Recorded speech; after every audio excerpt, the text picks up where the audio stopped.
অনেকেই আছেন যারা পরীক্ষায় ফেল করার পরে এটাকে জাস্টিফাই করার জন্য অনেক কথা আমরা বলি। আমরা বলি যে, "আমার পরীক্ষাটা আসলে ভালো হতো। আমার আসলে এই জায়গায় একটু পড়তে ভুলে গিয়েছিলাম। আমি এই প্রশ্নের উত্তরটা লিখলে মনে হয় আমি পাস করতাম।"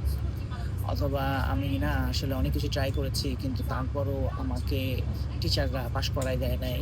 এরকম অনেক কথা বলা যেতে পারে। কিন্তু দিন শেষে কনক্লুশনটা কি? কনক্লুশন হচ্ছে আপনার তো আরেকবার পরীক্ষা দিতে হবে। এখন আপনি অনেক দিকে অনেকজনের ব্লেম দিয়ে তো আপনি সমাধান খুঁজতে পারবেন না। ঠিক তেমনিভাবে ৫৪ বছর যারা সরকারের দায়িত্বে ছিল, তাদেরকে বিরক্ত হওয়ার কিছু নাই এখানে আমি দেখি না। যখন আমি ৫৪ বছরের অর্জন নিয়ে প্রশ্ন করছি, তখন এইটাকে সহজভাবে নিয়ে নিজের ফেইলিয়ারটাকে রেকটিফাই করে কিভাবে করে আবার আসা যায়, পাস করা যায় সেটা চিন্তা করা। একটা নির্বাচনে জিতলেই পাস হয়ে গেল না। আপনার মার্কস আপনি পাবেন হচ্ছে আপনি ৫৪ বছরে কতবার কত টার্মস আপনি দায়িত্ব পেয়েছেন এবং কি কাজ করেছেন এটার উপর মার্কিং হবে। যেমন আমি মার্কিংটা যদি বুঝার সুবিধার্থে এভাবে দেই যে বাংলাদেশের আপনার প্রাইমারি নিডস কি? আপনি মনে করেন আজকে যদি মেডিকেলে যান, আপনি মেডিকেলে যেয়ে কি আপনি চিকিৎসা পাবেন কিনা?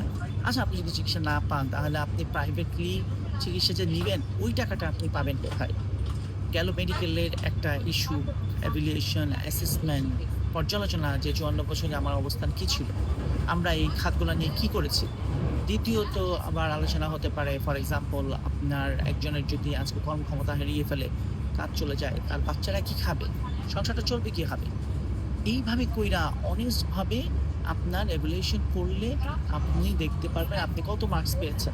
অনেক সময় আমরা কিন্তু নিজেরা অনেক সময় পরীক্ষা দিতাম, আবার নিজেরা মার্কিং করতাম যে, "আচ্ছা ঠিক আছে আমি এখানে দিলাম যে আমি ৭০ পেয়েছি, আমি এখানে ৪০ পেয়েছি।"